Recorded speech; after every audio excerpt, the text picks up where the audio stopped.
It's 10 months since I started building the boat, and she is now pretty much finished. The workbench is clear and all the tools are put away.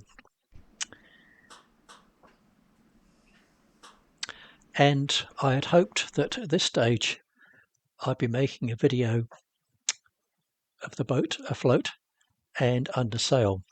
But alas, things have not gone entirely to plan, because as you can see, the boat is still in the shed and sitting on her cradle. I did order a trailer to be made for the boat in really good time about 4 months ago, and without going into the details, it didn't get made, so it has left us somewhat high and dry. Finding a trailer has not been easy, partly because of where we live. We are in Aotearoa, New Zealand, and we are right down in the bottom of the South Island next to the Fiordland National Park. So we are a little out of the way, and the South Island doesn't have many companies that make boat trailers.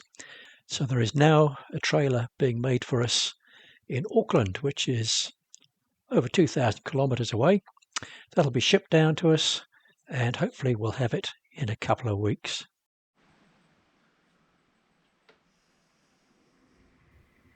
So in the meantime, I thought I'd just do a little video of the boat and how I've got her set up at this point.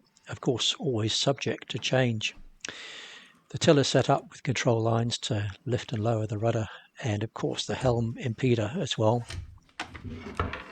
And it all comes apart easily, so the tiller can be removed. I just love the generous size of the aft locker.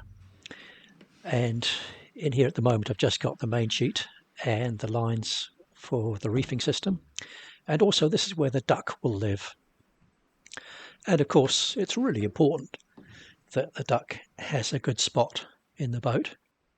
We're now in the main cabin, and I've fitted a manual bilge pump below the bottom boards on the starboard side, and that has a discharge which goes out just under the gunnel, and there's a non-return valve just underneath. The suction for the bilge pump is just behind the centerboard case, and then on the port side I've got an electric bilge pump. At the moment that's not connected, but the battery for that will live in the aft locker. The control lines leading back to the aft bulkhead are for the centerboard up and down, so it can be controlled from the cockpit.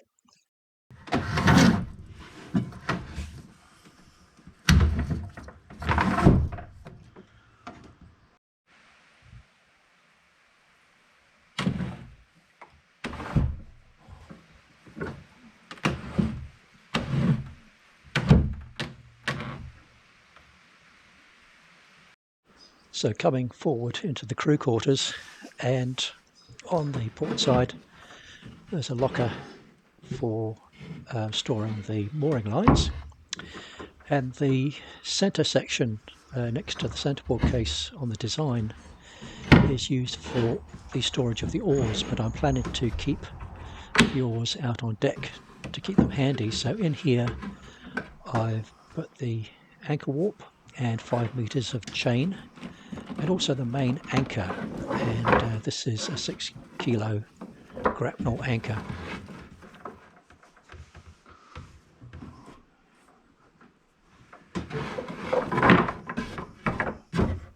My thinking here is that it's probably a good idea to keep the weight of the anchors and the chain down as low as possible in the boat and as close to the centre line as possible.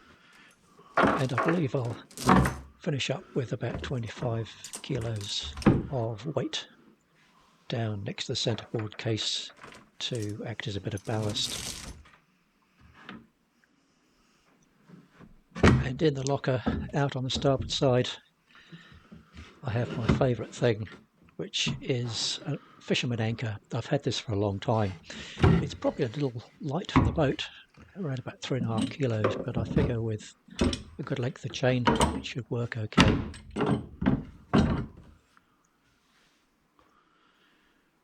And coming further forward again takes us into the engine room. And I have to do a bit of an apology here to Francois Vivier, because this is where I've taken a bit of a liberty with his design, and I'm using the void in between the two forward buoyancy tanks to store the little outboard. So autumn is well underway.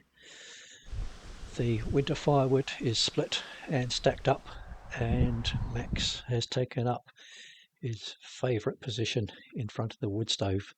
But I hope before long I'll be able to post some video of the boat under sail.